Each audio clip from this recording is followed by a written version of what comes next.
Arquitectos al aire, con Jero Mullins, un programa con buenos cimientos y excelentes construcciones. Arquitectos al aire, desde las 20 por Radio Universidad, AM 580, 88.5 en FM. Todas las ideas.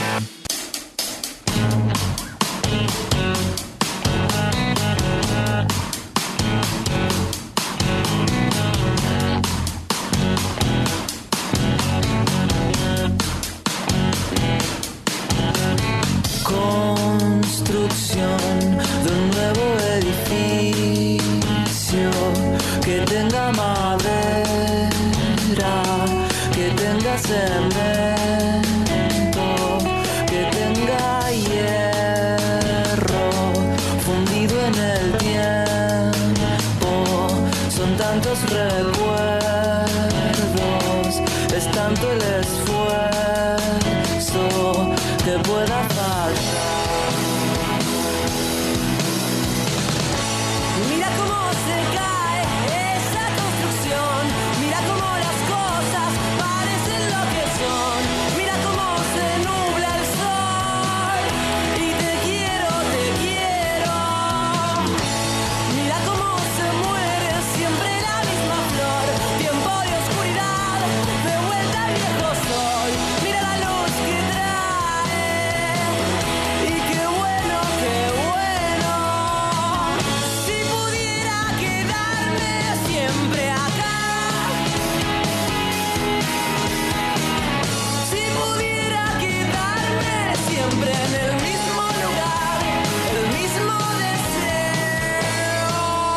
Arquitectos al aire.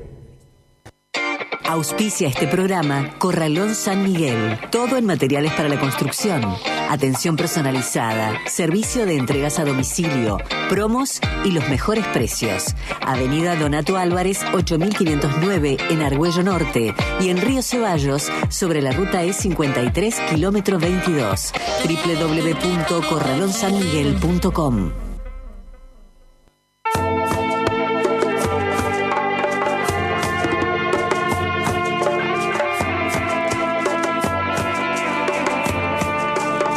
Buenas noches a todos. Estamos dando comienzo a una nueva entrega de esto que hemos dado en llamar Arquitectos al Aire, y por las próximas 2 horas de esta fría noche de invierno trataremos de desandar algunas cuestiones referidas a la arquitectura y la ciudad. Estamos aquí reunidos con parte del equipo. No nos acompaña nuestro conductor habitual, Jerónimo Mullins, a quienes le mandamos un cálido y cordial saludo, y vamos a pasar a la presentación de la mesa que me acompaña. ¿Qué tal, Patricio Pom? ¿Qué tal? Muy bien, muy buenas noches. ¿Cómo les va, compañeros? Muy bien. Muy bien, muy bien, muy bien. También nos acompaña Juan José Marcos. Muy bien, hacemos extensivo ese cálido abrazo para Jerónimo, que calculo que debe estar más cálido que nosotros, con una agradable temperatura por las Europas, pero nosotros por acá tenemos la calidez de nuestro hermoso estudio y de nuestros oyentes que seguramente nos están escuchando del otro lado. Absolutamente. En Galana nos va a acompañar con su cálida voz durante las próximas 2 horas Adriana Coerini. ¿Qué tal, Adri? ¿Cómo te va? ¿Cómo estás, Lisandro? Muy bien, con una temperatura de 8 grados, pero sensación térmica más baja. 6 grados 7. ¿Seguirá bajando? Y es probable porque está soplando viento del sur, esto determina que se produzca esta sensación térmica, pero claro, como dijo Jota, le vamos a poner toda la calidez que hace falta a la noche. Absolutamente, y en eso nos va a ayudar detrás del vidrio quien conduce la nave, el querido Tony Peralta, y la gente de Avenida del Trabajo en la producción, haciendo que todo esto salga de la mejor manera posible. ¿Qué tal ha andado la semana para tratar de dar un poco de introducción a lo que va a ser el programa? Y podemos decir que ha transcurrido una semana más en la ciudad de Córdoba.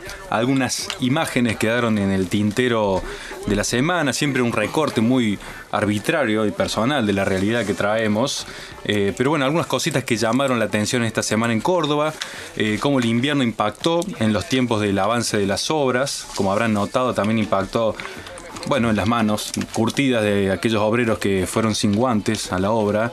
Atrás quedó ya el Mundial. Salió, como habrán visto, el nuevo spot del gobierno provincial echándole en cara a la municipalidad todas aquellas obras que hicieron estos años, incluidas las que se hicieron sin concurso público, que tanto reclamamos nosotros. ¿Qué más? Se redujo considerablemente la oferta de trabajo en el mercado de la construcción. habrá visto que se pidió la prisión preventiva para el ex presidente Rafael Correa, distinguido en aquella oportunidad con el honoris causa de la Universidad Nacional de Córdoba. Cosas que quedaron en el tintero, ¿no?, de la semana, tal vez un poco segmentado el pantallazo. Qué pantallazo tan completo. Lula sigue preso y Mauricio, que es Macri, sigue siendo presidente. Por lo que me vino a la mente aquellas palabras del célebre arquitecto brasilero Oscar Niemeyer diciendo: confieso que estoy cansado de hablar de arquitectura, pensando en que toda discusión deviene en algo inevitablemente político. Como un pantallazo de lo que de la mirada de la semana. No sé ustedes qué habrán En lo percibido. personal, a propósito de la ciudad, bueno, las celebraciones que se llevaron a cabo ayer con motivo de los 455 años de la fundación, que bueno, nosotros nos tocó estar aquí trabajando, pero hubo bastante actividad. Un nuevo cumpleaños de nuestra señor. queridísima ciudad. Y destacaba respecto del panorama del pantallazo que decías, y volviendo un poco al tema del invierno, realmente las manos de los trabajadores siempre como uno no se cansa de admirar, ¿no?, esa artesanía que ponen en su trabajo, y realmente muchas veces con condiciones que no son las mejores. Sí, tal cual. Y con esto también de recortar un poco el pantallazo de la mirada de la realidad, pensaba en la percepción del estado de las ciudades, que pasa algo similar, como uno vive una porción muy pequeña de la ciudad, que uno vive en una ciudad dentro de la ciudad, y de esa porción va construyendo su imagen de la ciudad. Y si uno hace el ejercicio por ahí de trazar el recorrido que hace habitualmente, seguramente llega a la conclusión de que no tiene una verdadera idea de cómo es efectivamente la ciudad de Córdoba hoy. Bueno, algo así se me ocurría que es la mirada que tengo de la realidad de la semana, una mirada parcial. Y bueno, un poco este programa tiene que ver con el derrotero. Qué vieron ustedes. Tiene que ver un poco con el derrotero que cada uno camina, y con eso va construyendo su realidad. Bueno, arrancamos con todo, tenemos mucho programa, podemos comentarle un poco a nuestra querida audiencia de qué contenidos tenemos preparados para hoy. Tenemos en lo que será el bloque de un día un arquitecto, una entrevista con la arquitecta Daniela Arias, que va a salir vía telefónica desde Granada, España, siendo creo que las 5 horas más que acá, las 25 debe claro, ser. ya la 1:15 del día de mañana. O sea que podríamos decir una entrevista del futuro casi que vamos a tener. Sí. También vamos a tener a nuestro querido Armando Gross con su columna de arquitectura bioclimática, promediando la segunda hora de nuestro programa. Y tenemos también un especial en esto que también hacía referencia de que para muchos ya ha pasado el Mundial para los argentinos por lo menos ha terminado, pero bueno, sigue siendo y siempre nos merece una reflexión cuando ocurre en este evento tan importante de la escala que tiene, que deja el Mundial, y lo que nos deja que nosotros por ahí también podemos hacer una reflexión son los estadios, ¿no? Estos grandes equipamientos que quedan en el país o en las ciudades donde se construyen o se reforman. Y bueno, y hay que ver qué pasa. O sea, no generalmente suele ocurrir en los últimos mundiales que tienen un triste destino en general, y pone una nota de reflexión respecto de cómo se utilizan los recursos, que son muchísimos, bueno, cada 4 años en este caso. Así que bueno, tenemos un especial armado con eso. Tenemos también muchos regalos para compartir con nuestra audiencia. Ya pasamos las vías de comunicación. Sí, señor. 153 90 40 95, mensaje de texto o WhatsApp. El WhatsApp 351, sin el 15, como lo hacemos habitualmente. El 410 50 33 para dejar tu mensaje grabado, y nos escuchamos por 580 AM, 88.5 FM y todas las aplicaciones. Sí, también lo pueden hacer por nuestro Facebook y también por nuestro Instagram. Vamos a dejar alguna consigna, ¿qué te parece, Adriana? Para Bien, que sí, se señor. comuniquen nuestros oyentes, y teniendo en cuenta que vamos a hablar del tema de estadios. Ustedes saben que yo no sé mucho de los deportes, y las veces que he visitado los estadios siempre ha sido, en mi caso, por cuestiones de recitales, para ir a ver a algunos artistas en ellos, pero da para todo este tipo de espectáculos. Así que bueno, que nos comenten los oyentes algunas experiencias que hayan tenido y qué estadios recuerdan con algún cariño. Bueno, el día de la tecla, Bien. Jota, respecto al tema de los reusos, ¿no? Como un estadio de fútbol, también se puede utilizar para otras cosas, como un espectáculo musical. No sé qué irán a hacer los rusos con tantos estadios de fútbol, pero le fue bastante bastante bien. Y suele marcar muchas veces también lo cultural, digo, los recitales, esto de el estadio de River, el estadio del Kempes que tenemos acá, muchas veces uno se acuerda, me acuerdo cuando fui a ver a Talent, qué sé yo conozco mucha gente que dice Silvio Rodríguez en la cancha de instituto, es como un clásico, creo que fue en los 80, suele ser un clásico que por ahí, bueno, muchas veces la gente asocia el edificio o el estadio a el evento al que fue, que puede ser deportivo, puede ser cultural.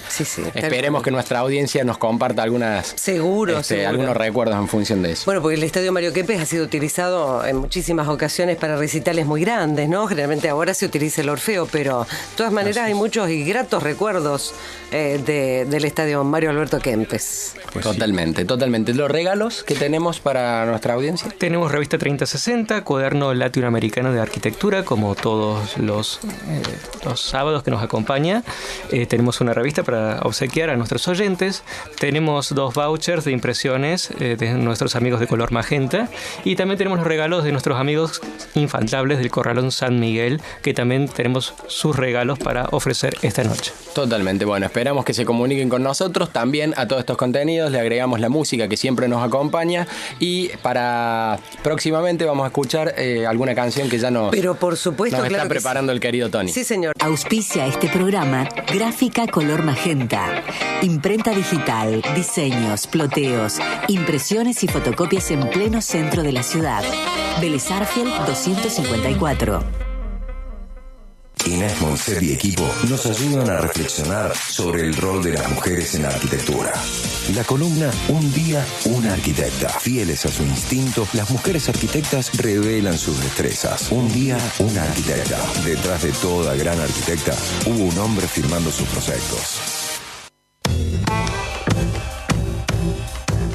Vamos a hacer una pequeña semblanza de Daniela Arias. Ella es arquitecta por la Facultad de Arquitectura de la Universidad de la República del Uruguay, máster laboratorio de la vivienda del siglo XXI, máster en teoría e historia de la arquitectura, ambos por la Escuela Técnica Superior de Arquitectura de Barcelona. Ha trabajado en enseñanza e investigación. Actualmente integra la Red Internacional Desbordes Urbanos y desarrolla su tesis doctoral en la Universidad Politécnica de Cataluña. Le damos la bienvenida. Así es, como parte del bloque Un día una arquitecta, estamos en comunicación con Daniela Arias. ¿Qué tal, Daniela? ¿Cómo estás? Buenas noches, Lisandro. ¿Qué tal? Muy bien, muy bien. Bueno, en primer lugar, muchas gracias por poder establecer esta comunicación. Sabemos que estás allí en España, donde estábamos hablando que ya están en el día de mañana, prácticamente 1:30 deben estar por ser, así que bueno, agradecerte en primer lugar que el poder establecer esta comunicación en este horario. No, gracias a ustedes. Muchas gracias. Bueno, compartiremos, según lo conversado con nuestra audiencia, lo que es tu trabajo de tesis próxima, de tesis doctoral próxima a presentarse. Esto es la construcción del relato arquitectónico y las arquitectas de la modernidad, un análisis feminista de la historiografía. ¿Es así? Exactamente. Bueno, Daniela, coméntame un poquito, ¿en qué estado está? ¿La tesis está ya en instancia de presentación? La tesis está, depositada, aprobada y ya está aprobado el tribunal, así que con satisfacción la estaré defendiendo en los próximos meses. Sí. Y aborda fundamentalmente, digo, un tema, como el eje del mismo tema de lo que es el colectivo Un día una arquitecta, en donde se trata de la reivindicación de las arquitectas en el relato histórico construido a lo largo del tiempo. La pregunta sería, ¿cómo fue el contacto con el colectivo Un día una arquitecta desde tu persona? Bueno, nosotros empezamos el proyecto en 2015. Yo el trabajo de tesis doctoral, yo vengo investigando desde antes con estos temas, y evidentemente el trabajo, no solo el trabajo, sino todo lo que aporta de conocimiento sobre arquitectas magníficas que no conocíamos, ha sido fundamental. Más allá de que la tesis doctoral trata de abordar cómo se construyen los relatos, cuáles son las formas narrativas que generan esta omisión o invisibilización en las arquitectas, sobre todo en la historia del siglo XX principalmente, que es el tema que aborda, ¿no? Claro. La época que aborda. Claro, y cuando vos inicias con todo tu trabajo de investigación de la tesis, ¿ya venías trabajando en la temática de las mujeres arquitectas? Sí. Ya, bueno, el origen de la tesis tiene con el trabajo final de máster, que también trabajé sobre publicaciones periódicas, 5 revistas de arquitectura, y en ellos, bueno, hacía una reflexión más sociopolítica, tocaba otros temas como el hábitat, los derechos humanos, la autoconstrucción, y también tocaba el tema de género y de feminismo. Y bueno, a raíz de los vacíos que encontré en las revistas de arquitectura contemporánea, es que decido enfocar el tema, bueno, ir a la profundidad, ¿no? Claro. En realidad sabemos que son invisibles, sabemos que están omitidas. Por suerte, bueno, esta última década y estos últimos años, con más énfasis, estamos redescubriendo la labor, ¿no?, y las contribuciones que han hecho tanto arquitectas históricas como arquitectas contemporáneas. Pero bueno, básicamente mi intención era saber por qué, ¿no? Saber por qué no aparecen en los relatos, cuáles son las formas narrativas, cuáles han sido los mecanismos que las han discriminado, las han invisibilizado, las han excluido, las han desvalorizado, o la más común de todas, que es la subordinación a la figura masculina en el caso de que aparecieran. Entonces, bueno, entender por qué el relato arquitectónico las ha excluido. Claro, Daniela, ¿qué tal? Buenas noches, Patricia habla. Daniela, te queremos consultar justamente eso. ¿Cuáles eran los factores, después de todo este desarrollo de tesis doctoral, que encontraron en relación al porqué de esos factores de exclusión de género en la historia de la arquitectura? Vale. Bueno, para empezar, entender que o sea, como la fuente, la premisa es que no existe una historia sin mujeres, ninguna historia, no solo la de la arquitectura, porque entre otras cosas no existe una cultura, no hay cultura sin mujeres. Claro. Entonces, claro, la arquitectura no era la excepción, ¿no? Y cuando uno entra en el porqué, bueno, se suman muchísimos factores. Que exceden absolutamente a la arquitectura, claro. Sí, en general sí, pero la idea es que hay roles asignados que tienen que ver con, a su vez determinan espacios y tareas asignadas a las mujeres que las ponen en un lugar de subalternidad, ¿no? Bueno, después hay el propio conocimiento científico, la propia academia, ¿no?, que ha tratado de ser objetiva o, ¿no?, universal, neutra, y claro, en esa universalidad, en esa neutralidad, lo normativo era lo masculino y además la raza blanca, y una clase también media alta, ¿no? Y también leíamos algo de la dificultad también del acceso a la educación. Claro, o sea, en realidad, si bien las mujeres han estado vinculadas a la construcción de las ciudades y de las casas, ¿no?, y de la arquitectura, históricamente hay libros muy interesantes desde Roma para adelante. Cada vez más investigadoras e investigadores están, ¿no?, buscando indicios, ¿no?, de matronazgos y de formas de incidir en la arquitectura sin tener un título. Es verdad que la educación sigue tardía, ¿no? La educación, el acceso a la universidad, eso entre otras cosas. Daniela, es muy interesante cómo, por lo que hemos podido, asomarnos un poco al trabajo tuyo de investigación, es muy interesante esto que planteas hace un ratito, el tema de partir obviamente de la premisa de que no hay una historia sin mujeres.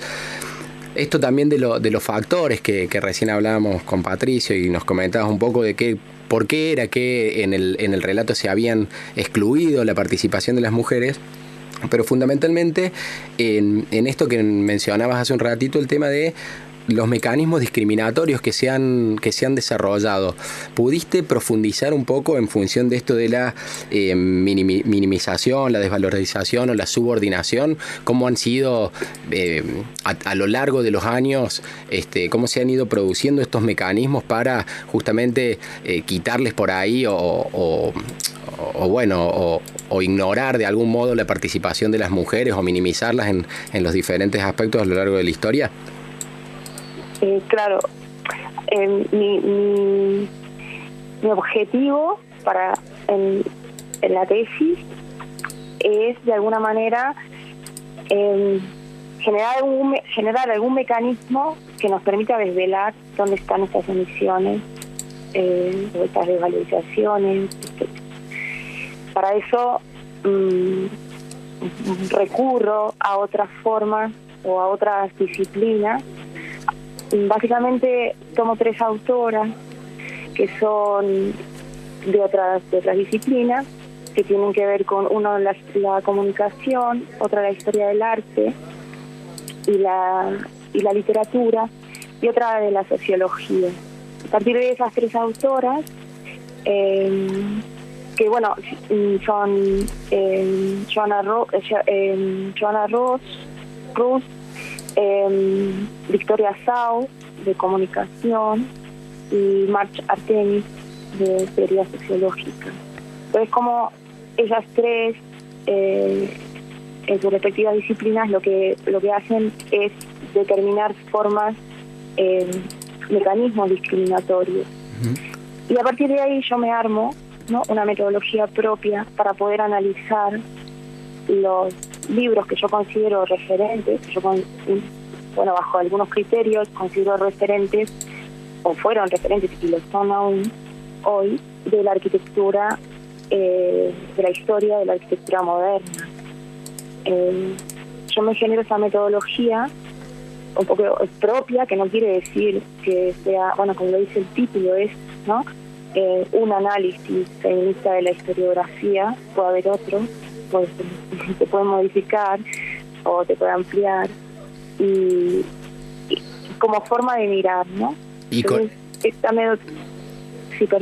esta metodología has ido estudiando algunos casos puntuales. Sí, lo que hice fue revisar textos de la arquitectura moderna. El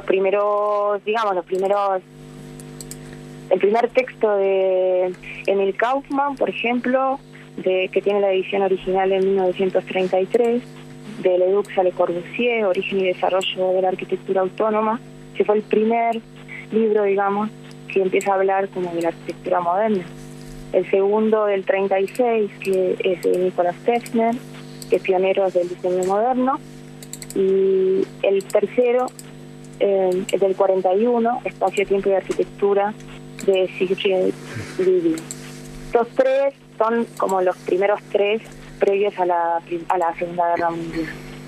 Después ya hay 4 libros más que analizo con esta metodología, que ya son revisiones, ¿no? Revisiones a la arquitectura moderna, y que repiten patrones de estos 3 primeros libros, que en definitiva fueron escritos por historiadores del arte y que lo que querían era explicar de alguna manera esta ruptura del movimiento moderno, ¿no? Por eso uno se refiere a Leduc, otro se refiere a Morris. El de Gideon es más genérico y tiene más que ver con el tiempo, pero de alguna manera los 3 tratan de unir el pasado con el movimiento moderno para dar explicación a lo que estaba pasando. Bien, Daniela... Y ya te digo, perdón. Sí, perdón. No, te queremos consultar por si también habías incluido en tu tesis alguna, digamos, reivindicación a las arquitectas maestras del movimiento moderno como Lina Bobardi, Elisa Alto. Creo que habíamos leído algo al respecto.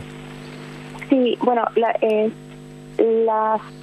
no es el objetivo principal de mi trabajo de investigación. No profundizo en cada una de las arquitectas, las nombro muchas,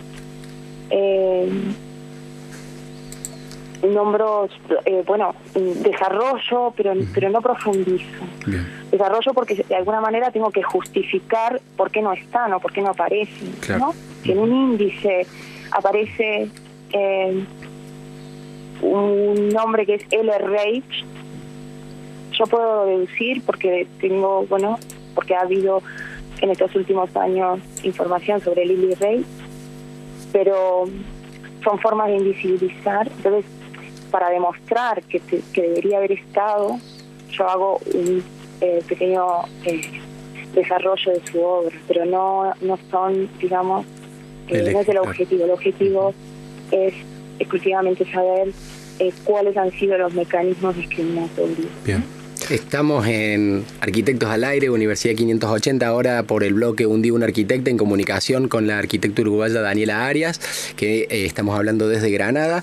Respecto de el trabajo de investigación, Daniela, pensaba, bueno, por un lado el valor que tiene, que siempre destacamos el valor que tiene, porque justamente, como se suele decir, la historia de algún modo la escriben los que ganan, y qué importante revisar todos los textos históricos.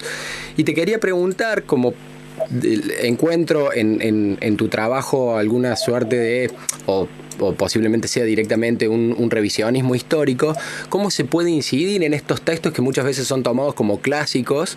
Si hay alguna posibilidad de incidencia directa en estos textos que tienen además como tanto tiempo de ser tratados justamente de este modo como clásicos, casi como una última palabra, o sea, como que cuáles podrían ser algunos canales de incidencia respecto de estas obras que tienen su tiempo, y también cómo podría ser una posible incidencia a futuro. Obviamente el trabajo que ustedes vienen realizando es un modo de incidencia a futuro, pero por ahí se me hace un poco la duda cómo podría realizarse un poco retrospectivamente. Sí, bueno, las obras están y de alguna manera siguen teniendo mucho peso incluso en las universidades, en las facultades de arquitectura, ¿no? A nivel mundial. Pues tendría que salir una reedición revisada por el colectivo de arquitectas. Claro, esto lo que intento, lo que presento, lo que intento desarrollar es una forma de ver, una manera distinta de poder leer, ¿no? Uh-huh. Es necesario, de lo que está pasando, como te decía antes, es muy necesario todas estas nuevas investigaciones que empiezan a surgir sobre biografías de arquitectos, porque esas son investigaciones muy concretas, muy profundas, que se hacen de arquitectas concretas, que terminarán como de componer la constelación para que cuando leamos un libro de Beneolo, ¿no?, de Leonardo Beneolo, podamos saber, pero esta obra, por ejemplo, en esta obra no figura esta arquitecta que fue coautora. Hay muchas omisiones. O en esta, ¿no? Porque la propuesta es eso, es poder acceder a una obra anterior, ¿no?, y a todas las revisiones, porque ese es otro tema, ¿no? Todas las revisiones que han ido saliendo, ¿no?, de cada uno de estos libros. Cambiar. Hay un montón de revisiones que no se agregan arquitectas, o no se agregan, o no se modifican los textos, salvo en algún caso concreto como el Leonardo Benévolo, que hay un apartado exclusivo a Latinoamérica, por ejemplo, ¿no? Escrito por José María Montaner. Está bueno lo de apelar un poco a cambiar, justamente saber que cuando se leen estos, por más que sean clásicos, son escritos y pueden tener omisiones como las que están destacando. Daniela, vos estás en este momento en Granada, ¿no? Sí. Estoy en Granada. Bien, no, hace poco me acordaba en función de la columna que había leído de un libro que es de ficción, pero que hace de José Luis Serrano, que hace referencia a que la Alhambra, el edificio tan emblemático de allí de Granada, en su ficción era construido por una arquitecta mujer, era como que quien ideaba ese edificio, y se lo cuestionaban como diciéndole, pero ¿a usted le parece que con toda la cuestión andaluza? Y él como que planteaba y decía, no, como que era perfectamente posible que fuera obra de una arquitecta mujer. Así que me acordaba, bueno, justo que estabas en Granada, digo, es una duda que seguramente podemos mantener. Sí, bueno, habrá investigaciones sobre eso. Por suerte, como te digo, cada vez hay más. Yo creo que está bien ser un poco, ¿no? ¿Cómo decirlo? Desconfiado. Totalmente. Cuando leemos estas obras clásicas que estaban, bueno, en un momento determinado, y que ya hay suficientes datos recabados como para saber que muchas de las obras más espectaculares de la arquitectura moderna no fueron obras no solo de un solo arquitecto, porque ese es otro tema también, ¿no? El tema de la individualidad, sí. ¿No? Que eso un poco también lo describo en el texto, ¿no? El tema del genio, de la genialidad, de la individualidad. Y en relación a eso, Daniela, te queremos consultar la situación en España. Hoy, yo recuerdo que estuve hace 10 años trabajando en un estudio en Madrid, que se llamaba PO2, que estaba la arquitecta Idoia Otegui y Marcos Parga. Y recuerdo que Idoia, que es una excelente arquitecta española, en todas las notas que le solían preguntar, principalmente por cuestiones de género, que está muy presente esto de la consulta de un equipo mixto, cómo era esto de trabajar entre un hombre y una mujer. Y esto un poco le molestaba a Idoia. Mi consulta era cómo ves vos, comparado a España 10 años atrás, a la actualidad, si la mirada de la figura del arquitecta en términos históricos está en un proceso de cambio, en un punto de inflexión, o hay todavía una resistencia al cambio del paradigma y la presencia de la figura del arquitecta, dentro de por ejemplo, no sé, en los concursos, en los premios, en la academia. Cada vez, bueno, hay como varias lecturas, ¿no? Es verdad que con la crisis, además, ha habido como un aumento, y en antes existían también, pero una potencialidad de el estudio como colectivo, como un trabajo horizontal, sí, que de hecho es muy difícil de mantener también, porque sobre todo los medios y la prensa y los medios, las revistas, y en fin, hay como una intención de buscar siempre como un referente, ¿no? Parece que el referente tiene que ser como una única persona, ¿no? Claro. Tendremos que seguir tratando de hacer un poco escuela respecto del trabajo que siempre valoramos de un día una arquitecta y revisar estas lecturas. Daniela, bueno, agradecerte nuevamente por la comunicación, realmente felicitaciones por el trabajo que venís haciendo tanto en tu trabajo de investigación como junto al colectivo. Y bueno, seguramente nos volveremos a poner en contacto en algún momento. Chicos, muchísimas gracias, es un placer. Bueno, muchas gracias, sabemos que has hecho un esfuerzo para poder estar con nosotros en este horario. Un gran saludo. Gracias a ustedes. Pasaba la arquitecta Daniela Arias en el bloque Un día una arquitecta en Arquitectos al Aire, Universidad 580. Vamos a escuchar algo de música, Tony, y ya volvemos. Acompaña la Facultad de Arquitectura, Urbanismo y Diseño de la Universidad Nacional de Córdoba, que en 2014 declaró a Arquitectos al Aire de interés cultural.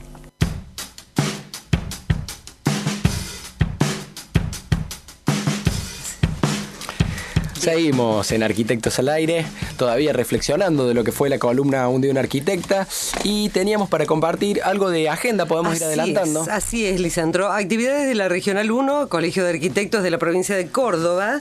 Les recordamos que pueden pedir la suscripción a las novedades de la Regional 1 a través del WhatsApp. Manda un mensaje al 351-6718-489 y recibí toda la información en tu celular. Además, en el mes de los arquitectos y arquitectas, envía por WhatsApp tu nombre, matrícula y la frase "la suerte de leer" y participa de los sorteos especiales. ¿Cómo es la frase que hay que poner? La frase es "la suerte de leer". La suerte ¿Sí? de leer, está bien. Allí es importante mandar con el autocorrector, porque ahí te mandas mal y no queda fuera. Exacto. Es importante mandar el mensajito para estar conectados con las novedades de la Regional 1 y incluso ahora con este mes participando de algunos sorteos. ¿Hay algo más de agenda? Hay algo más, sí señor. Vía _AR 2018 se extendió la convocatoria hasta el 25 de julio. La temática de este año se denomina Situaciones, aborda la vida, el bienestar y los rituales sociales de las personas como razón última de la arquitectura. Esto se va a desarrollar desde el 9 al 10 de octubre en el Teatro San Martín. Se viene la Bienal, estamos en año de Bienales, el equipo de Arquitectos al Aire ya está conmocionado con este tema. Siempre las Bienales nos ponen a trabajar de una manera bastante fuerte. Y para Teatro San Martín remozado, me imagino. Y para todos los que van a hacer la presentación, es importante, las prórrogas también siempre son buenas, es una buena noticia esto que estamos dando. ¿Hasta qué día se extendió la prórroga para las presentaciones de los trabajos de la Bienal? Atención, se ha extendido hasta el día 25 de julio, por lo cual hay tiempo todavía, ¿sí? Reiteramos, se va a desarrollar el 9 y 10 de octubre en el Teatro San Martín. Por otra parte, continúa el concurso nacional de ideas, prototipo de vivienda sustentable ejecutado con madera. Hay tiempo para presentarse hasta el 25 de agosto y pueden obtener más información en la página del Colegio de Arquitectos. ¿Cómo están los arquitectos con la construcción de la madera ahí en PON? Bien. Trabajando algo con la madera, algo con estructura en seco. Igual siempre los concursos son una excelente oportunidad para reunirse con los compañeros, con los ex compañeros. Se vienen varios concursos bastante interesantes motorizados por el colegio, así que bueno, estar atentos ahí para inscribirse. Patricio? Tal vez si abrimos un poco la agenda, nos sumemos a algún tipo de colectivo de trabajo para pensar. Es bueno, porque uno hace la pausa, el paréntesis del trabajo y bueno, es otra forma de mirar la profesión. Hace muchos programas que no hablamos de la cuestión de los concursos. Suele ser un recurrente de Arquitectos al Aire hablar de los concursos públicos. Bien. ¿Cómo venimos con los mensajes? Tengo un saludo aquí. Le vamos a mandar un saludo a Teresa y Pablo de Parque Capital, que nos escuchan todas las semanas. Le mandamos un fuerte abrazo a ellos dos, que son confesos admiradores también de Adriana Coerini desde hace mucho tiempo. Muchas gracias. Un abrazo para ellos. Reiteramos, 153 90 40 95, mensaje de texto o WhatsApp, y el 410 50 33 para que dejes tu mensaje grabado. En este caso, se ha comunicado Carlos. Carlos ha ganado la semana pasada. Hola, equipo de arquitectos. Fui a buscar mi premio al Corralón, pero estaba cerrado. La semana que viene voy a buscarlo. No me anulen, porque ando un poquito mal de salud. Un abrazo para ustedes, Carlos Abaca. Perfecto. ¿Habrá sido por un tema de horario? Puede ser. Vamos a pasar los horarios del Corralón San Miguel y les repetimos a nuestros oyentes los premios que estamos sorteando esta noche. Tenemos un kit de albañilería para hacedores y hacedoras con un balde, un lápiz profesional y un fieltro. También tenemos una pintura de MAPI de 20 litros, todo esto cortesía de Corralón San Miguel. Tenemos también 2 vouchers por 5 impresiones láser A3 a todo color, cortesía de Color Magenta, y la revista que siempre nos acompaña, la revista 3060, Cuaderno Latinoamericano de Arquitectura, para quienes disfrutan del buen gusto por hacer el buen diseño. O sea que tenemos el kit de albañilería, la pintura, las impresiones y la revista de 3060. Bueno, para que se comuniquen, pueden ser vía telefónica, mensaje o WhatsApp. WhatsApp o también por Facebook. ¿Están llegando algunos mensajes al Facebook? Sí, tenemos acá Guadalupe Bar, por ejemplo, que nos dice: hola, espero las 20 para sintonizarlos todas las noches, los sábados, mientras quiero participar por la revista 3060 o por la pintura, nos dice Guadalupe. Hola chicos, quiero participar, también nos dice Janet. También tenemos a Eli, que nos dice: hola, nos encontramos a las 20 horas, me anoto. También tenemos a Erika, que nos dice: hola amigo, participo de los sorteos, ya falta poco para escuchar. Estamos hablando de Facebook, que nos están mandando mensajes desde antes de la emisión también. Tenemos también algún mensajito. Así es. Hola, ¿qué tal? Sí, me llamo Javier González, soy vendedor ambulante. He trabajado muchos años vendiendo Coca-Cola en la tribuna de las canchas cordobesas, y con respecto a esta obra faraónica que lleva los grandes eventos que se hacen una vez cada cuanto en un país, me parece que mal usan muchos recursos económicos. Los mundiales deberían hacerse en países desarrollados, no en subdesarrollados como el nuestro, donde hay...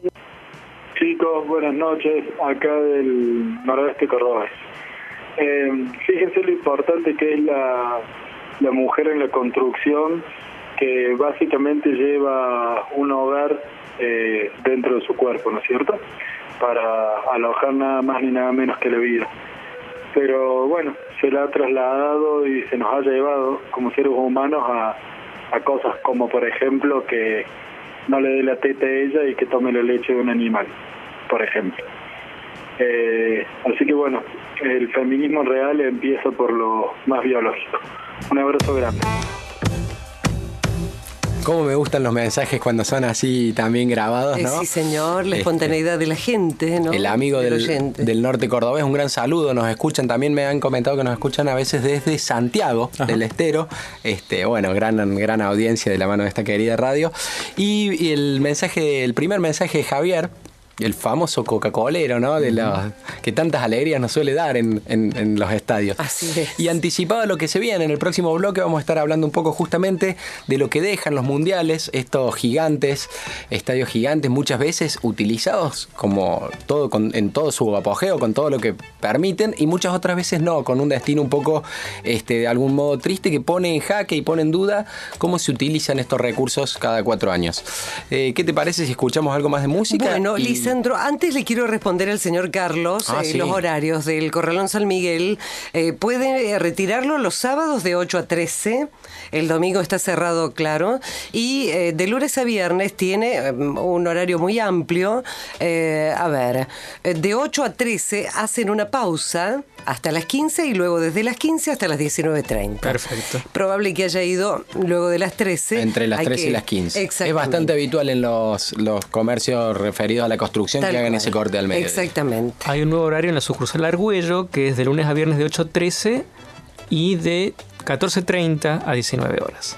Bien. Ahí tenemos media hora menos como para que puedan estar comprando en Corralón San Miguel. Bueno, algo de agenda pasado, algo de mensajitos, ahí aclaramos la situación con nuestro amigo Carlos. Vamos a escuchar algo de música ahora sí.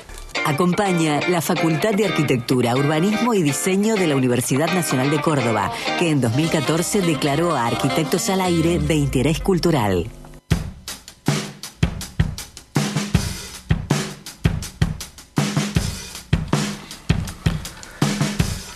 Seguimos en Arquitectos al Aire. Así es. Vamos a, entonces, lo que veníamos comentando en el bloque anterior, vamos a iniciar, podríamos decir, las esquirlas del Mundial, ¿no? El Mundial va pasando y va dejando muchas cosas, entre ellos un programa de radio hablando de los estadios que van a quedar en Rusia luego del próximo domingo, que se va a jugar la final. Lo que nos queda a nosotros después de la participación es hablar de arquitectura, hablemos de otra cosa. Hoy vi pasar un auto con una bandera de Croacia flameando. Qué raro, después pasó otro. O sea, yo vi en una esquina, o hay una comunidad o hay un... Sí, hay una comunidad importante acá en Córdoba de Croacia. Sí, importante. Sí, les mandamos saludos, aprovechamos para mandarles saludos. Se saben juntar en la Poeta Lugones. No en la calle, en cerca del barrio Poeta Lugones. En realidad no sé si es el cerro, es entre la Rafael Núñez y la Cordillera. Hay un club y una sede ahí del hogar croata. Justamente los vi pasar por la Rafael. Sí, he compartido algunos eventos. Mandamos. Mire usted. Festejando. Sí, frente al colegio, frente a la primera junta. Exactamente. Bueno. Decíamos al comienzo, finalizó el Mundial para Argentina. En rigor, ningún equipo sudamericano quedó, ¿no? Totalmente. Un mundial, decíamos también, un mundial extraño. En cuanto a que, bueno, Brasil era uno de los claros candidatos, ¿no? Como Además siempre, de Uruguay, que llegó muy bien, prácticamente. Fueron los últimos en subirse al barco de regreso de nuestros hermanos sudamericanos. Tal cual. Bueno, los estadios que hemos podido ver, bueno, ustedes arquitectos conocen de construcción, se han hecho cosas fantásticas, ¿no? Hay que ver en qué serán utilizados ahora. Exactamente, ¿no? Responde un poco a la pregunta de qué pasa con los estadios mundialistas luego de justamente de que pasan estos eventos. Por ahí, a manera de introducción, compartir con nuestra audiencia de qué es un estadio como edificio, ¿no? Si nos lo ponemos a pensar o a abstraer, el Tony ya agarra enseguida, ¿viste? Cuando hablamos de una representación, Tony agarra la 02 y ahí nomás agarra la hoja. Bueno, un estadio básicamente es un edificio, pero el campo de juego generalmente no, bueno, últimamente sí son bastante techados, pero generalmente no. El edificio es todo el perímetro del campo de juego, el perímetro de lo que sería la arena, que es un edificio esencialmente que alberga la grada, la tribuna. Claro, el asunto es que es lo que pasa abajo, porque casi el campo de juego pasa a ser una excusa de todo eso que pasa ahí abajo, que usted me dirá qué ocurrió en Rusia. Entonces es esa cinta que rodea a esta arena, puede tener forma rectangular, ovalada, o elíptica, o incluso redonda en muchos aspectos. Y vienen si nos ponemos por ahí a hacer una referencia histórica, como le gustaría al J, sin duda, de los teatros griegos, los anfiteatros griegos, pensemos en el Coliseo Romano, etcétera. A través de los años, de algún modo evolucionando, por lo menos en nivel de arquitectura, esta tipología, pero básicamente se trata de eso, un edificio que es una tribuna gigantesca, con una cantidad de metros cubiertos.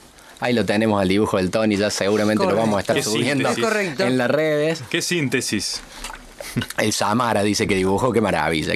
Estos croquis del Tony cada vez van a cotizar más. Pero decíamos entonces que es esta tribuna que también, además de ser una grada, es una losa inclinada, es un techo. Entonces lo que pasa en el bajo tribuna es el destino del edificio. Saben tener, ¿no? Los metros cubiertos son cientos de miles. Entonces, para arrancar, la primera parte era repasar un poco algo que por ahí también habíamos dicho de hacer en algún momento, algunas curiosidades respecto de la construcción de estos edificios, que suele ser también bastante controversial en algunos casos. No sé si se acuerdan en el Mundial de Brasil, que no llegaban con los tiempos, que hubo muchas protestas sociales, algo de eso también vamos a hablar después. Pero bueno, en Rusia no pasó lo mismo, con los tiempos anduvieron bastante bien, salvo algunas raras excepciones. ¿Ya los tenían hechos? No. De los 12 estadios que fueron sede del Mundial, hay 2 solamente que son remodelados. Los otros 10 son hechos desde nuevos. Había uno que fue hecho hace poquito para las Olimpiadas de Invierno, que lo estamos contando como nuevo porque es del 2014. Entonces son en general 10 nuevos y 2 reformados. Y un dato importante, pensemos, ¿no?, en la involucración de un país a la hora de hacer un mundial, en que, de nuevo, ¿no?, ¿qué va a pasar con estos estadios? Es la historia futbolística, o sea, la realidad futbolística del país. En este caso, un dato importante es que 5 ciudades de Rusia, que son anfitrionas, tienen equipos de primer nivel. O sea, de los 11 ciudades que tienen estadios, solo 5 tienen equipos como para llenar ese estadio. Ni siquiera. En general se puede decir estadios, equipos de primera, pero de todos modos las capacidades las capacidades de los estadios en un país como la Liga de Rusia nunca llegan a los 40.000 de mínimo que saben tener estos estadios. Entonces, perdón, Lisandro, estaba viendo las capacidades, prácticamente son, casi todos coinciden en la cantidad, más de 40.000 personas, salvo uno que tiene capacidad para 81.000, que es el que acababas de mencionar hace un instante nada más, el que tiene esa cúpula bellísima, que se fue construido nuevo, ¿no? Sí, de 80.000 está el de Moscú. Exacto. Y hay uno de 68.000 en de San Petersburgo. Los de mayor capacidad. Totalmente. Bueno, entonces el dato importante es que el gobierno necesitará cubrir el mantenimiento de las instalaciones con subsidios tras el certamen. Es algo que ya se sabe, que el mantenimiento de estos grandes colosos generalmente es un dato a tener en cuenta. Tendrán que hacer la de la cortina al medio y dividirlo en dos y meter 2 canchas de básquet, ya lo iremos viendo con Putin, pero me imagino porque tienen que empezar a aparecer esas soluciones intermedias porque 40.000 y 40.000 tiene un poco más de sentido. Puede ser. Yo creo que los rusos siempre han tenido como una cultura más gimnástica, está más vinculado al tema de las Olimpiadas y demás. Siempre han tenido esa puja también con las otras potencias. Bueno, respecto de lo que decís, por ejemplo, podemos decir que una curiosidad que podemos establecerlo como primo de nuestro Chateau hoy Kempes, el estadio principal de Moscú, el Luzinki, que fue construido en 1950, escucha esto, para mostrar el poderío deportivo de la Unión Soviética, algo de lo que por ahí estaba diciendo el querido Jota, en donde tenía una pista de atletismo que fue cubierta para agregarle capacidad y también que haya mayor proximidad. Entonces, un primo de nuestro estadio Kempes, el estadio Luzinki, cuya pista de atletismo fue cubierta para lograr mayor capacidad. Sí, uno lo ve de afuera y la verdad que parece un palacio. Tenemos unas columnatas pseudo clásicas, digamos, que están puestas ahí. Tenemos un frontis también alrededor que lo cubre con siluetas de deportistas.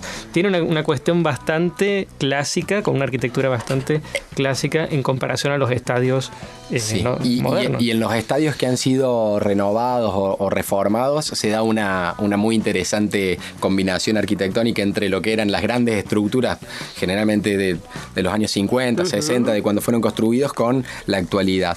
Otro dato por ahí importante es que el otro estadio de Moscú, el Spartak, tiene en su fachada unas placas que forman un diamante y se iluminan según los colores, ¿no? Esto ya viene también siendo un recurso, acá Patricio pone en la mesa, me hace un poco como diciendo otra vez el recurso de pintar de colorcitos los diamantes. El vil recurso del diamante iluminado.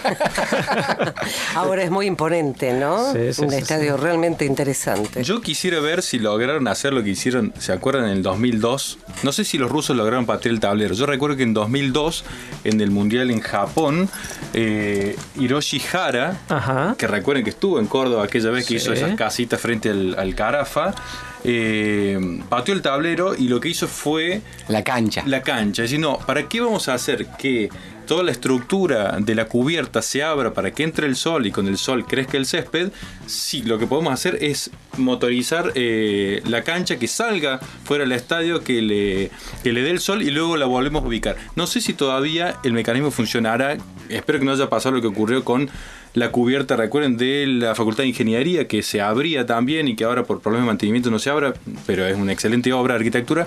Bueno, Hiroshi Hara lo hizo en Japón con una tecnología impresionante. No tuvo el efecto de las banderolas que sabe haber en nuestras casas. Ha visto que se nota que en algún momento abrían y cerraban y después de mucho tiempo queda de algún modo el sistema colapsado. Obsoleto. En ese sentido los japoneses tienen otra cultura del mantenimiento. Habría que ver si Hiroshi todavía le anda el estadio, pero ahí sí que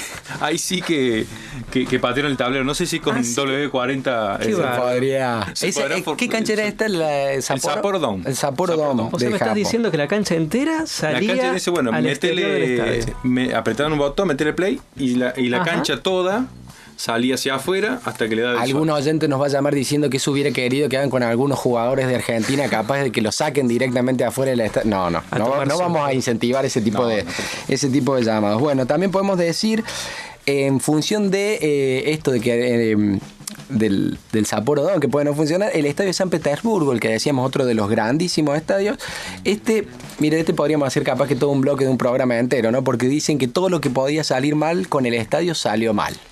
Todos los problemas en el estadio gigantesco de San Petersburgo, que es el más caro del mundo, con una inversión de aproximadamente 1.100 millones de dólares. Bueno, tuvo severas demoras, elevados costos, parece que los cómputos no anduvieron muy bien, problemas de corrupción, en función que, bueno, ahí se explican también parte de los elevados costos, y que también ha tenido, fíjese usted si nota alguna coincidencia, filtraciones en el techo y una cancha en la que el césped crece tan pobremente que lo tuvieron que cambiar 2 veces. No crecía el césped.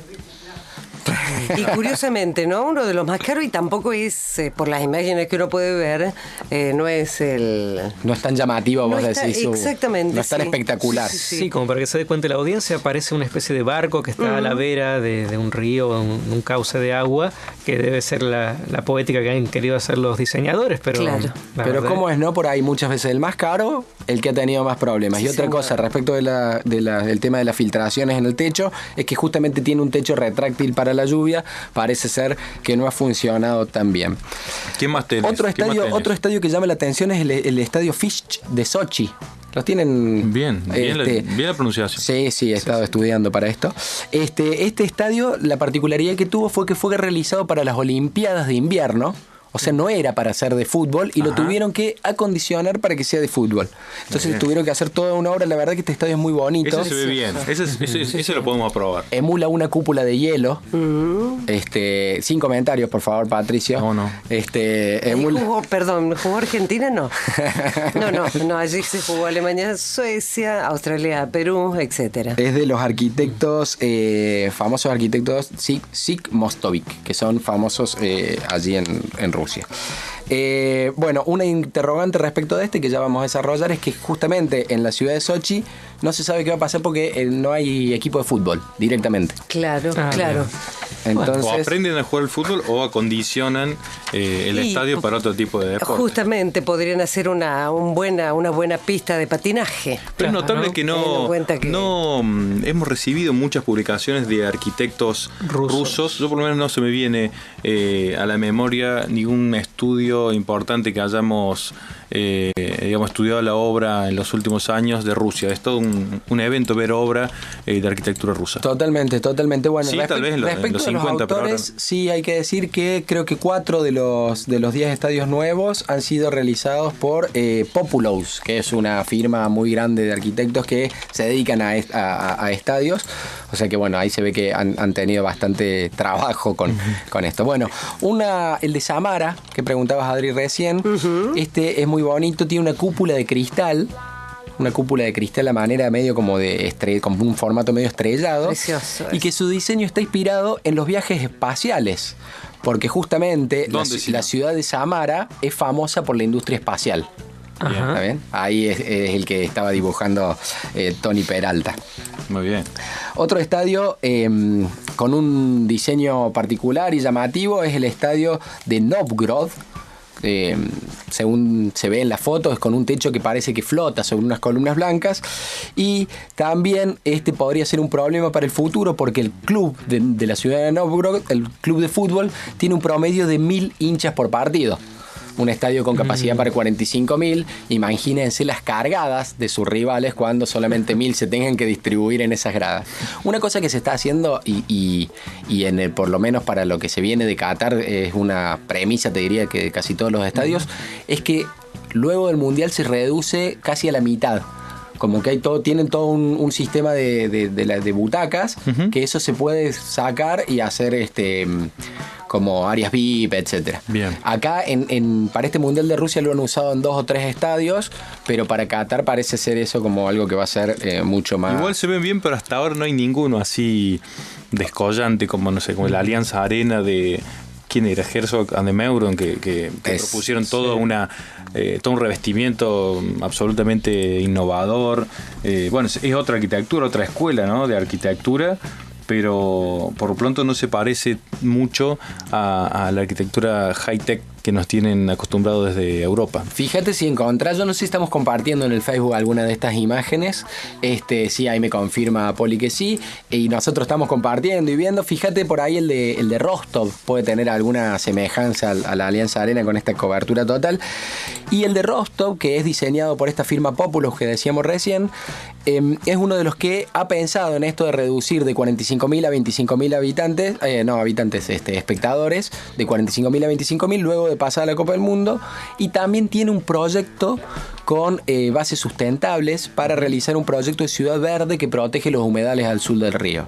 O sea, parte del contenido central y la reflexión que queremos plantear es que estos grandes estadios deberían tener un plan y no ser hechos casi como como si fuera algo tan definitivo, sino tener una posibilidad de adaptación para un reuso. Todo lo que pase luego después de esos 30 días que dura la Copa del Mundo. Imagino que los rusos querrán promover también este deporte puertas adentro, que es un deporte que no tiene tanta cabida como los anteriores. Exacto, sí.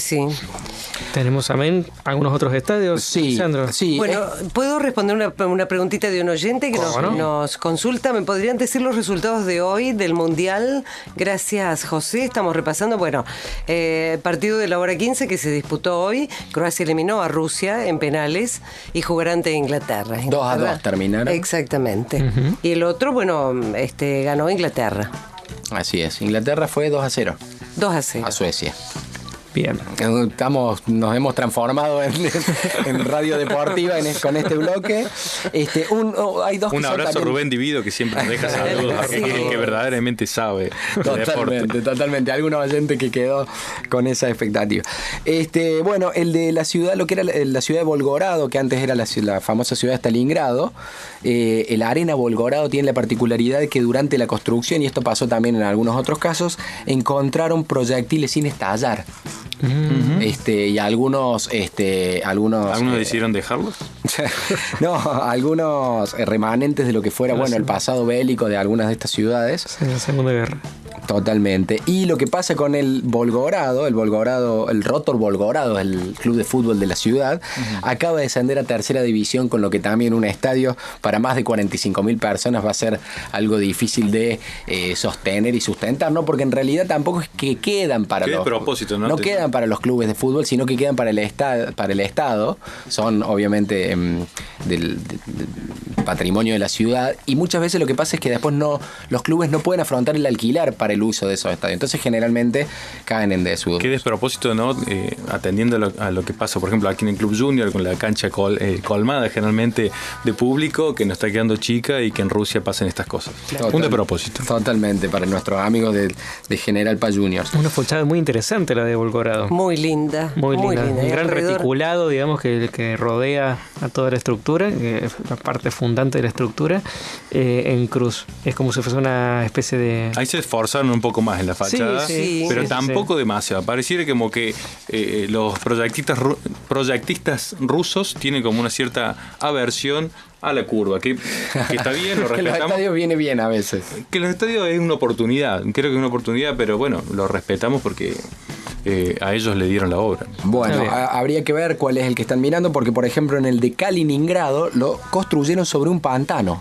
O sea que capaz que tuvieron que enfocar toda su creatividad para vencer esa condicionante, ¿no? Bueno, por último vamos a cerrar con uno que es muy llamativo, fue siempre muy llamativo, y vamos a pedir de compartirlo ahí si alguien nos está escuchando y tiene posibilidad de seguirnos también en la página de Facebook, que es el Arena Ekaterimburgo, de la ciudad de Yekaterinburgo. Que es un estadio del 1957, renovado ahora. Es el único ubicado en Asia. Todos los estadios, de los 12 hay 11 ubicados en lo que es la zona de Rusia europea, y este es el único ubicado en Asia.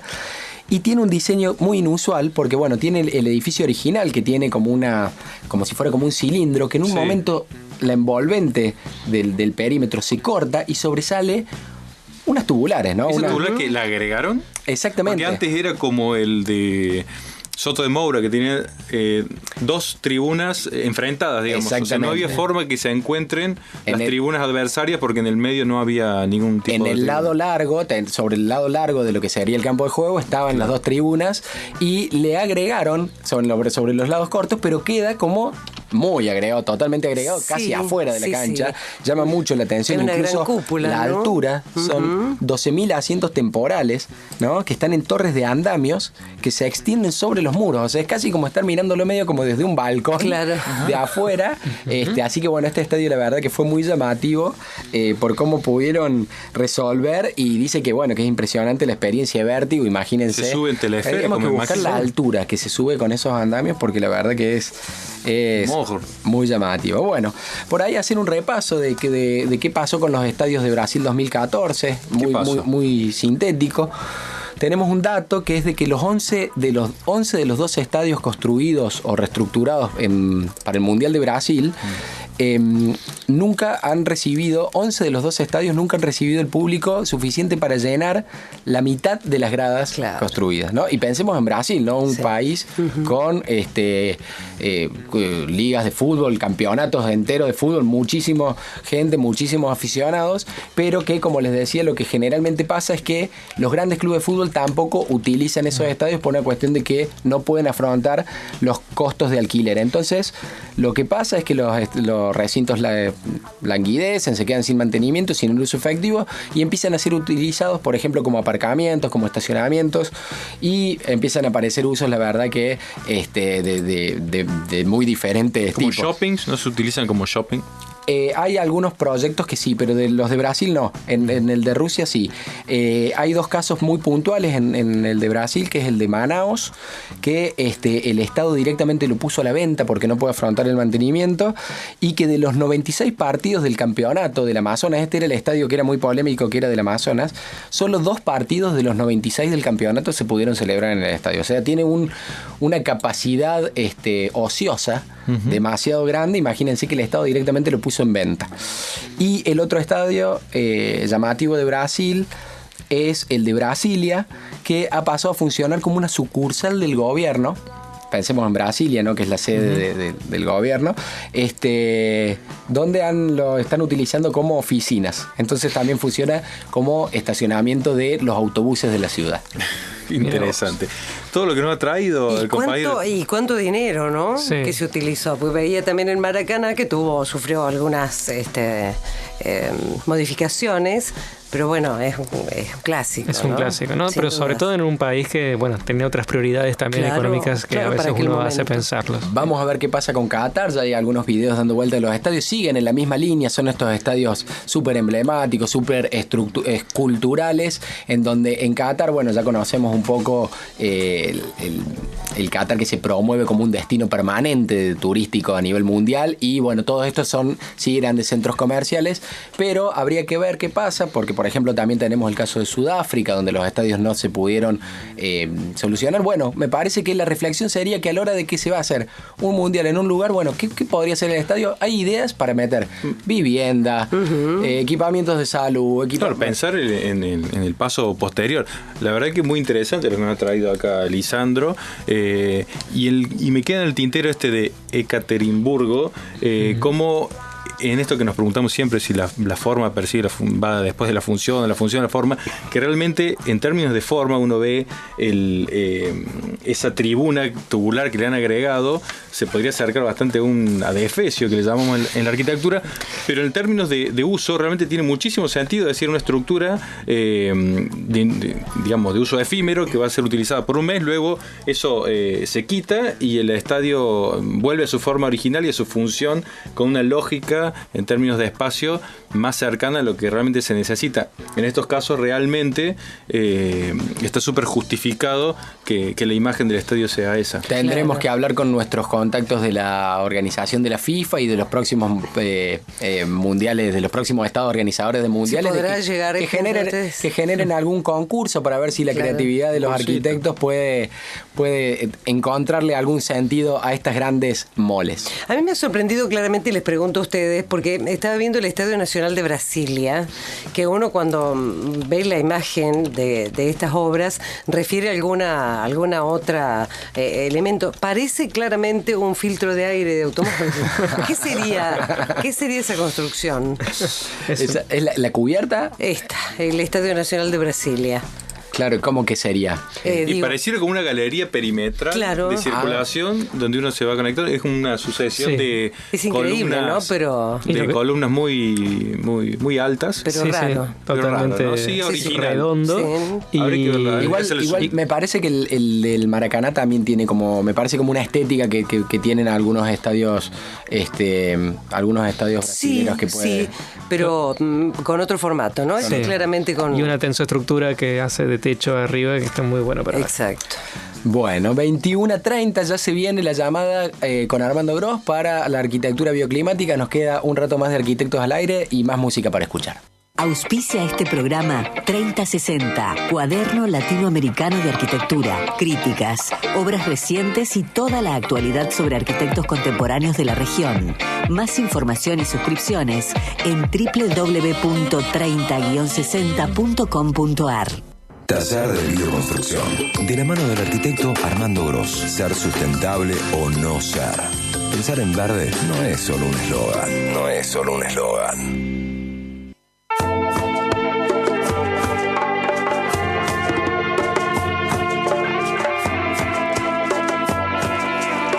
Bien, 21:36 minutos. Voy a hacer una corrección. Dije 455 y son 445 años. En 1573 fue la fundación de Córdoba.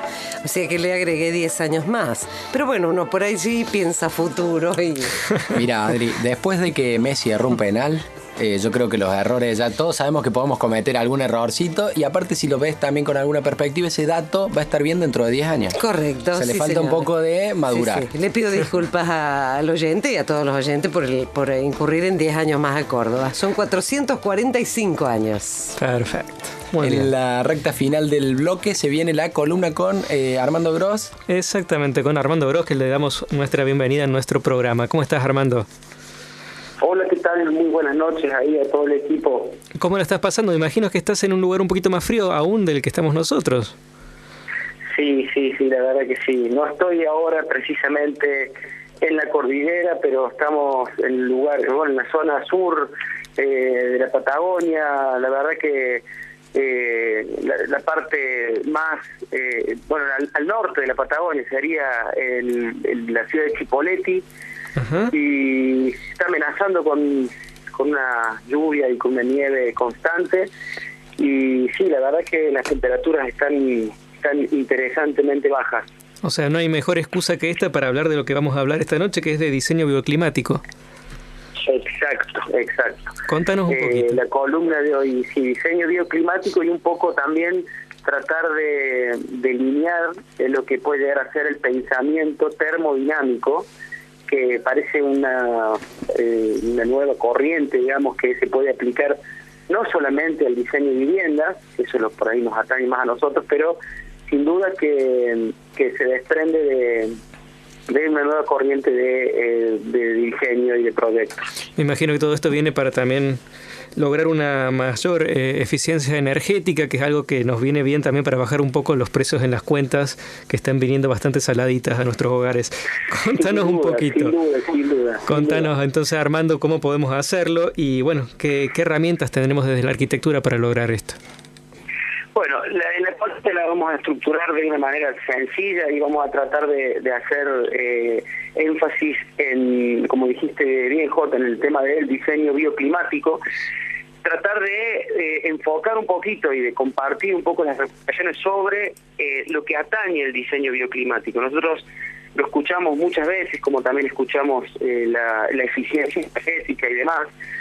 Y en definitiva, el diseño bioclimático busca, a través de designaciones y de interpretaciones y de observaciones, busca la eficiencia energética, en tanto y en cuanto se dice que la mejor energía es la que no se consume, o la más eficiente, por decir una manera. Uh-huh. Eso nos puede llevar en el futuro, o no muy lejanamente en el tiempo, la arquitectura, como decíamos, no solo va a ser sustentable, reparadora y demás, sino que también podemos pensarla como una arquitectura que prácticamente es pasiva. Hoy también es un término que se está usando mucho, de passive house o arquitectura totalmente pasiva, lo cual eso viene y se desprende directamente de la observación y del diseño bioclimático, más allá de la materialidad. Pensar que una vivienda urbana, rural, semirural, está emplazada en un lugar X del planeta, sin duda que tiene vientos predominantes, tiene un azimut, tiene un ángulo de inclinación, tanto para verano como para invierno, que uno lo puede utilizar a favor para que la vivienda se transforme en un dispositivo bioclimático e interactúe desde el diseño con el clima que lo rodea. Perfecto. Si a eso uno Sí, Jota. No, me refiero que hablas de una vivienda que busquemos la manera de que evitemos recursos mecánicos, eléctricos o demás para poder climatizarla, y que el solo hecho de su orientación, de su forma y de su contexto... Sin duda... Sí, sin duda no estamos en contra de los estadios de fútbol que estaban hablando tan apasionadamente. Hace un rato escuchamos el bloque donde los pisos o una cancha de fútbol se mueve y se busca el sol, o un alero completamente de una escala significativa se corre para que deje...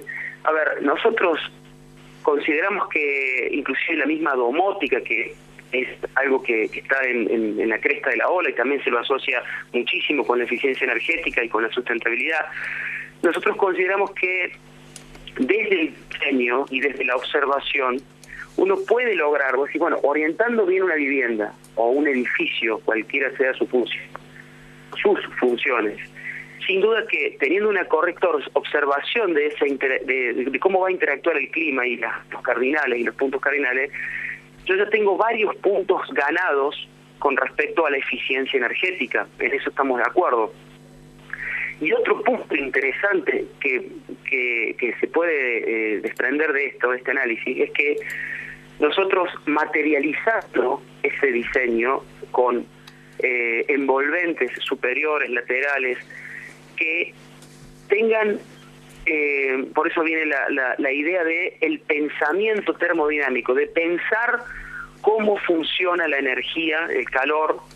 Sabemos muy bien que la ley de termodinámica dice que la energía se va donde hay más calor, o donde hay masas, donde hay menos, y siempre se está entendiendo un equilibrio natural, busca equilibrarse. Por lo tanto, sí estamos hablando de ganancia o pérdida de calor o de energía.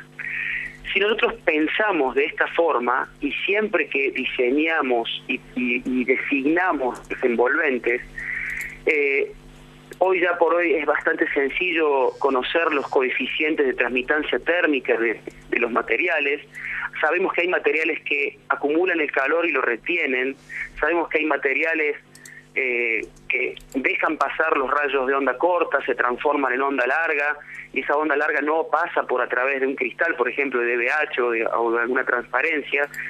Y sabemos que esa energía, si nosotros la capitalizamos y la podemos almacenar de alguna manera con dispositivos arquitectónicos, estamos teniendo sin duda una arquitectura inteligente, y una arquitectura que con diseño y a un muy bajo costo, con muy bajo costo es porque realmente el edificio se articula de manera sencilla y no tiene mantenimiento, o sea, nunca se va a romper un alero que no necesita ningún engranaje ni ningún elemento mecánico, porque simplemente lo que está sucediendo es que se amolda y se articula con los ángulos del sol, tanto para verano como para invierno.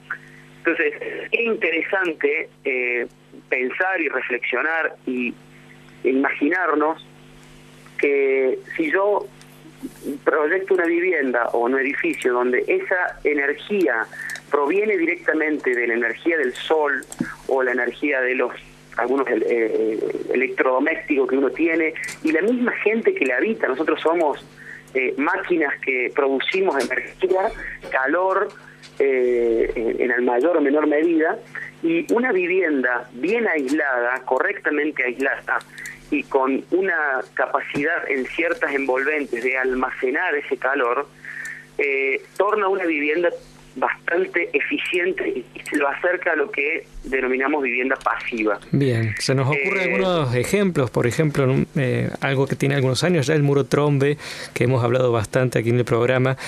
Podrías dar una pequeña clave a los oyentes, pero ¿hay algunos otros sistemas que hayan aparecido como novedosos para este tipo de climatización pasiva?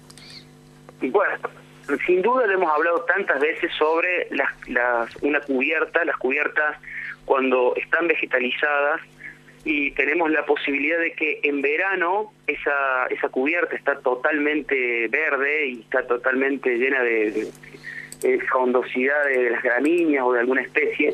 Cuando llega la época de otoño, invierno, empieza a ralear, empieza a tener mayor, aparece el sustrato a la intemperie y queda expuesto al sol. Por ahí estéticamente uno dice, che, el techo vivo, se te murió el techo vivo. No, sin duda que esa cubierta, al estar expuesta a los rayos del sol, al pasar a ser una cubierta asoleada, eso gana temperatura. ¿Y qué logro yo con que esa cubierta gane temperatura? Cuando eso gana temperatura y funciona como una batería de calor, donde yo debajo, la arquitectura que queda debajo de esa atmósfera que yo estoy generando, no voy a tener nunca un cambio brusco de temperatura entre la adentro y la afuera, y ahí también estoy teniendo un dispositivo bioclimático si lo estoy usando bien a una cubierta vegetalizada. Hoy por hoy la arquitectura hace gala de transparencias y de enormes ventanales. Tenemos cada vez mayor cantidad de diseños, no solamente de aberturas y de líneas y de alta gama y demás, sino que hay inclusive ahora se está incursionando en evitar el puente térmico. Se habla maravillosamente de evitar de que los materiales comuniquen la energía calórica desde el interior hacia el exterior o viceversa. Esos famosos puentes térmicos están en todo momento en la arquitectura y en las obras, y cuando uno ejercita ese famoso pensamiento termodinámico, o sea, si yo soy calor, soy energía y hay materiales que conducen o que me conducen con mayor rapidez, sin duda que voy a poder entender que voy a tener un análisis mucho más exacto de que esa vivienda si va a necesitar mayor o menor vitaminas, como le decimos nosotros, para poderlo aclimatar. El muro trombe o el muro trombe Michel, que hay una pequeña diferencia, de hecho el muro trombe Michel ha sido mejorado, también se le pueden agregar, porque no solamente tenemos la necesidad de generar energía, sino también de acumularla, y de acumularla de tal manera que paulatinamente se vaya desprendiendo hacia el interior de la arquitectura. Y bueno, hay muros como muros de barro, muros con mucha inercia térmica, muros con agua. O sea, nosotros incorporar líquidos, fluidos, sabemos que el agua, digamos, es el elemento que más inercia térmica tiene, es el que mayor energía acumula y que la tiene por mayor tiempo, y lo va soltando de una manera muy, muy lenta. Entonces, uno puede diseñar y designar envolventes inteligentes sin caer en las barreras tecnológicas, y que la arquitectura pase a tener una respuesta sencilla y muy económica. Cuando nosotros hablamos siempre de los recursos, como que la ecuación siempre tiende al recurso económico o la economía de finanzas, pero también es muy interesante saber que siempre estamos hablando también de economía de recursos naturales, economía de huella ecológica. Hay un montón de otros tópicos que entran en la ecuación y que por lo general no se tienen en cuenta. Hoy por hoy, bien decías vos, si yo tuviera que darle un consejo ahora ya de manera muy doméstica a una vivienda que no está orientada, que no está bien aislada, sin duda que a través de los vidrios y a través de la cubierta, principalmente, donde mayor disipa calor. Vieron que nosotros te dicen, che, te vas a la zona fría, ponete el gorro. No, pero porque por la cabeza se disipa un montón de... Bueno, sabemos que el 60% de la energía de una vivienda se disipa o se gana por una cubierta. Bueno, después, a través de las aberturas, bueno, hay que tratar de buscar si está dentro de nuestras posibilidades económicas invertir en doble vidrio. El doble vidrio sin duda baja muchísimo el coeficiente de K, digamos, de transmitancia térmica, y a su vez también para las zonas urbanas hay una muy buena respuesta en lo que es termoacústica. Si bien uno siempre asocia la termoacústica, en el único lugar donde realmente hay un punto de contacto de algo sonoro con algo de temperatura es con el DBH, con un vidrio que tiene una aislación y tiene vacío en el medio, y el sonido a través del vacío no se propaga. Entonces aparece algo tan importante como la aislación térmica, que es la aislación acústica. Sí, tenemos ejemplos acá mismo en el mismo estudio, en el cual Tony está del otro lado del vidrio, así que tenemos acá un vidrio que nos aísla justamente de los sonidos que hay en el exterior, que es un buen ejemplo también con el tema del clima. Qué interesante, Armando. ¿Qué tal, Lisandro? ¿Cómo andas? Qué interesante querido escuchar, bueno, justamente cómo todas las posibilidades que se ofrecen desde un diseño bioclimático que no tienen que ver con lo que muchas veces escuchamos, estas cuestiones más vinculadas con la domótica, con lo inteligente, y solemos decir que no hay nada más inteligente que una ventana bien ubicada, ¿no? Muchas veces esto que vos decís, el tema del tratamiento de las aberturas, el tema del tratamiento de las envolventes, el tema del tratamiento de las cubiertas suele ser el arma que tiene la arquitectura incluso desde siempre para poder acondicionar en función al frío. Me parece que dentro de poco, si siguen las temperaturas así, te podés armar un bloquecito con una estufa rusa o algo así, ¿no? También. Sí, mira, nosotros estamos ya, hemos experimentado mucho y tenemos un largo recorrido sobre estufas rusas y Rocket también, que es una estufa muy eficiente. Y ahora ya estamos en una etapa de finalización en la experimentación con un sistema que se llama gasógeno. Pero gasógeno de leña. Nosotros vamos a acercarles el material para que ustedes lo puedan disfrutar. Podemos armar la próxima con eso. No hay nada más eficiente que un dispositivo de gasógeno para tener rapidez en la entrega de energía calórica. Estamos hablando, técnicamente le llamamos al torque de aporte térmico que tiene un sistema de gasógeno, y capitalizado con un buen muro de barro o con una buena arquitectura natural. Y acá con esto quería también decir algo importante que queda a pie de página. Es interesante saber que, como decías bien, Lisandro, una buena ventana, una buena elección y designación de envolvente y transparencia, sin duda que nos va a hacer captar o disipar o ventilar ese ambiente.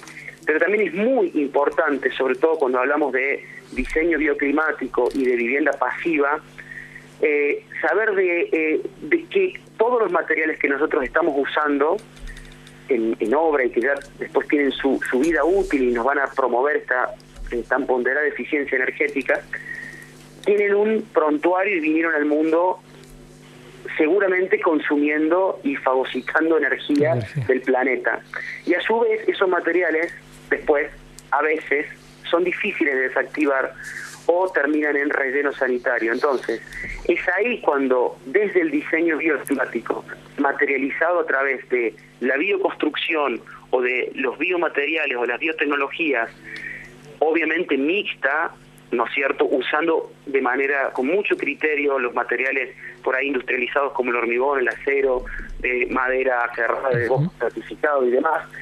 Sin duda que nosotros podemos complementar y lograr una arquitectura sencilla, eficiente, barata. Y cuando digo barata, digo a de bajo costo económico. Perfecto. El diseño bioclimático, sin duda, no hay que amortizar ni hay que pensar en la amortización de la inversión, porque inmediatamente el diseño bioclimático te brinda ahorro, no solamente ahorro energético, sino que ahorro al bolsillo. Armando, te agradecemos muchísimo tu bloque, como todos tenemos gran repercusión de la gente que nos escribe, así que bueno, estos temas seguramente van a quedar pendientes para próximas emisiones.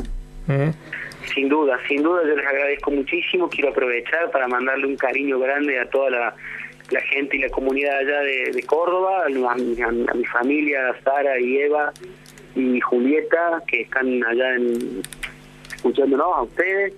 Quiero también saludar a todos los compañeros del TABI, que siempre nos escuchan sábado a sábado, y a todos los compañeros de mi estudio, que también se han quedado allá a sostener toda la máquina para que pudiéramos viajar para estos lares. Me parece. Le agradezco muchísimo a ustedes y un cariño enorme, que seguimos escuchando. Gracias, Armando. Era Armando Gross en su columna de TABI. Auspicia este programa Colegio de Arquitectos de la Provincia de Córdoba. www.colegioarquitectos.com.ar. 30 años creciendo juntos. Arquitectos al aire, con Jero Mullins, un programa con buenos cimientos y excelentes construcciones. Arquitectos al aire, desde las 20 por Radio Universidad, AM 580, 88.5 en FM. Todas las ideas, las ideas, las ideas, las ideas, las ideas, las ideas, las ideas, las ideas, las ideas, las ideas.